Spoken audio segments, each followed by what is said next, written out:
হায়রে মানুষ, কত নিষ্ঠুর তুমি, কত নিষ্ঠুর তোমার ব্যবহার।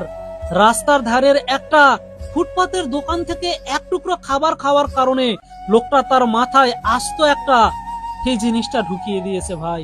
কুকুরটা ব্যথায় সারা রাত এদিক ওদিক ঘুরতেছিল, যেন কোনো ব্যক্তি তাকে একটু সাহায্য করে। এই দয়ালু ভাইটা তাকে পাশের রেস্কিউ সেন্টারে নিয়ে যায়। কর্তব্যরত ডাক্তার তার এই অবস্থা দেখে নিজের মাথায় হাত দিয়ে দেয়। হায়রে মানুষ, তুমি কতটা নিকৃষ্ট হইলে ছোট্ট এই কুকুরের সাথে এমনটা করতে পারো। কর্তব্যরত ডাক্তার তার স্ক্যান করে বলে মাথার ভিতরে অনেকটা পর্যন্ত ঢুকে গিয়েছে।